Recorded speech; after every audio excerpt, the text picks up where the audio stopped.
Hello everyone, नमस्कार। मैं हूं दुर्गेश कुमार गुप्ता और आप हैं हमारे साथ इनोवेटिव क्लासेस में। आज फिर से आपके लिए एक नया क्वेश्चन नेशनल इनकम एग्रीगेट्स का।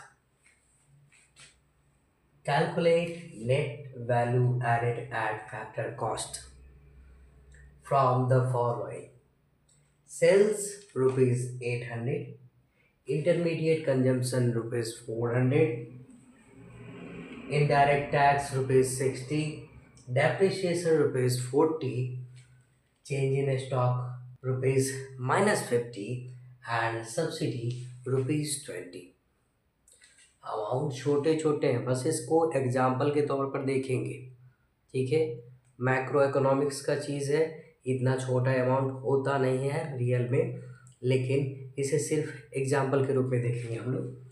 ठीक है, चलिए अब ये NBA एट FC यहाँ पहुँचने से पहले कौन कौन सा स्टेप है? सबसे पहले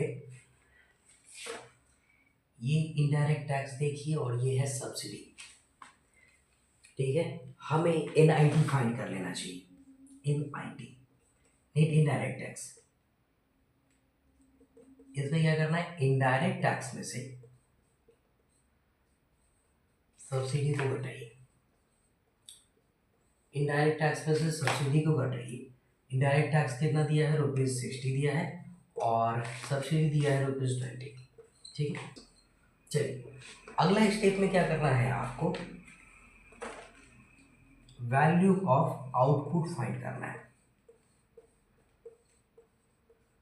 वैल्यू ऑफ आउटपुट फाइंड करना है। वैल्यू ऑफ आउटपुट फाइंड करने के लिए क्या करना पड़ेगा? सेल्स और चेंज इन स्टॉक। सेल्स और चेंज इन स्टॉक, इन दोनों को जोड़ना पड़ेगा। ठीक है, क्या करना पड़ेगा? Sales plus change in stock, जोड़िए दोनों को। कितना आएगा? सेल्स कितना है? रुपीज 800 और चेंज इन स्टॉक माइनस में है। ठीक है, ये माइनस है 50, आ जाएगा रुपीज 750। ठीक है, ये नेगेटिव है चेंज इन स्टॉक। ठीक है, इसलिए हमें यहाँ पर घटाना पड़ेगा इसको। अब जो है gross value added at market price निकलेगा, GVA एट MP। ये फाइंड करने के लिए अब आपको क्या करना पड़ेगा? वैल्यू ऑफ आउटपुट है। ठीक है, और यहाँ पर हमारे पास एक चीज और है, इंटरमीडिएट कंजम्पशन। ठीक है, तो वैल्यू ऑफ आउटपुट, आउटपुट में से इंटरमीडिएट कंजम्पशन को घटाइए। इंटरमीडिएट कंजम्पशन को घटा दीजिए। ठीक है, कितना आता है?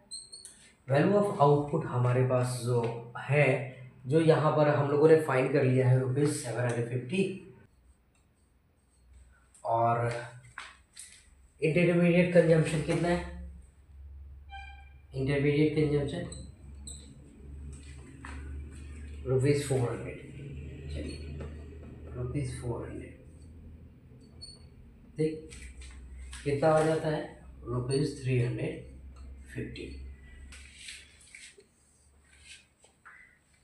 ये ग्रॉस वैल्यू एडेड है एट मार्केट प्राइस। चलिए अब इसको फैक्टर कॉस्ट में चेंज करते हैं। Gross value added at factor cost. ठीक है, जैसे ही आपको MP को फैक्टर कॉस्ट में चेंज करना पड़ेगा, मार्केट प्राइस को फैक्टर कॉस्ट में चेंज करना पड़ेगा, आप क्या करते हैं? NIT को घटा लेते हैं। ठीक है, घटाइए, कितना आएगा? GVA एट MP रुपीज 350 और नेट इनडायरेक्ट टैक्स जो पहला स्टेप में फाइंड कर लिया था रुपीज 40, ये हो गया रुपीज 310। अब फाइनली हम लोग आ जाएंगे, अब ये ग्रॉस को हम लोग नेट में चेंज करने जा रहे हैं। ग्रॉस को अगर नेट में चेंज करना हो तो हमें क्या करना पड़ता है, डेप्रिसिएशन को घटाना पड़ता है। ठीक है, तो GVA at FC minus depreciation करेंगे।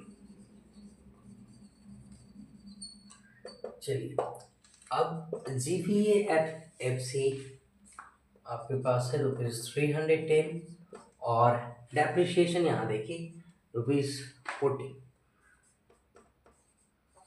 सब्ट्रैक्ट कीजिए ₹270। यही आंसर है, देख लीजिए 270 इसका आंसर हो गया। तो